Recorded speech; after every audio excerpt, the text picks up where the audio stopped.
Welcome to the What is Stoicism podcast. In Walker Percy's novel, The Moviegoer, the main character, Binks Bolling, periodically muses on the concept of a repetition. He first explains it as follows, and if you're like me, hearing the explanation will need several repetitions before it sinks in, but here it is. Quote, "What is a repetition? A repetition is the reenactment of past experience towards the end of isolating the time segment which has lapsed in order that the lapsed time, can be savoured of itself and without the usual adulteration of events that clog time like peanuts in brittle." End quote. If you're still not sure, all will become clear. The novel tells the story of Binks's existential quest to find God and find meaning in his life, and his determination not to be defeated by what he calls everydayness. Such is the seriousness of his search that he reflects deeply on many aspects of life, including this passage of time, this repetition. Quote, "Last week, for example, I experienced an accidental repetition. I picked up a German language weekly in the library. In it I noticed an advertisement for Nivea cream, showing a woman with a grainy face turned up to the sun. Then I remembered that 20 years ago, I saw the same advertisement in a magazine on my father's desk. The same woman, the same grainy face, the same Nivea cream. The events of the intervening 20 years were neutralised. The 30 million deaths, the countless torturings, uprootings and wanderings to and fro. Nothing of consequence could have happened, because Nivea cream was exactly as it was before. There remained only time itself, like a yard of smooth peanut brittle." End quote. It's a beautiful and powerful notion. It immediately makes you think of things that have remained unchanged over the years. How can anything at all have happened during that time if these things are just as they were? All these unchanged things continue to observe the world today, unmoved by what they've seen. The repetition renders you, like these things, almost a viewer of the lapsed time, instead of a participant in the events that took place during it. It makes you consider what you've actually done in that lapsed time and ask, as Marcus Aurelius did, how much of it was necessary. Binks Bolling is made to reflect in this way when he is haunted by the seats in a movie theatre, which have endured since a previous visit. Quote, "There was this, a mockery about the old seats, their plywood split, their bottoms slashed, but enduring nevertheless as if they had waited to see what I had done with my 14 years.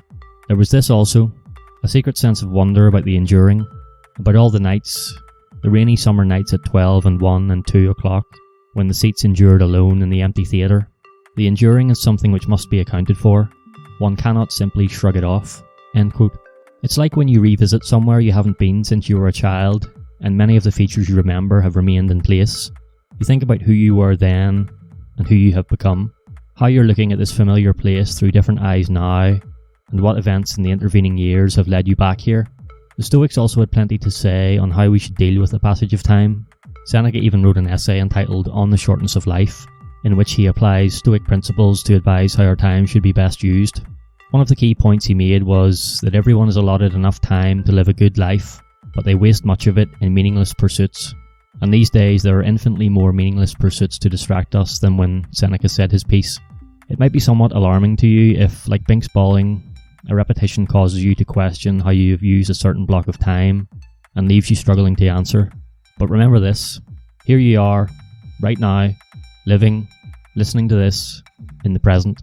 The present is all anyone has. The past is gone, the future is yet to come. Yes, it is wise to learn from the past and to plan for the future, but it is right now we should focus on.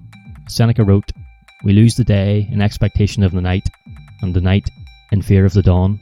Think of all the time that has passed since the ancient Stoics lived 2,000 years ago. Think of the millions of years that flew by before that. We're not here for a long time. Life for each of us is a mere moment. Consider that the next time you're worried or anxious. We're all living in what is a blip on the timeline of all existence. It sounds gloomy, like damn our time is really limited. It's not gloomy. It promotes gratitude. It allows us to focus on today. It raises our awareness of what is around us. Knowing we have a finite amount of time helps us appreciate the smaller things every day while we still can, and gives us a deadline by which we need to get things done.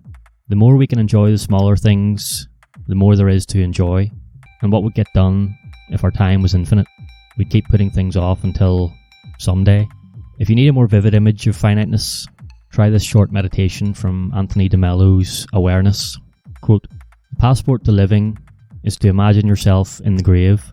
Imagine that you're lying in your coffin. Imagine you're lying flat and you're dead. Now look at your problems from that viewpoint. Changes everything, doesn't it? What a lovely, lovely meditation. Do it every day if you have the time. It's unbelievable, but you'll come alive. End quote. So pay attention to repetitions. Use them as a reminder of the passage of time, but don't meet them with anxiety. Let them wake you up and energize you. Let them bring you back to life. To quote Seneca again, the whole future lies in uncertainty. Live immediately.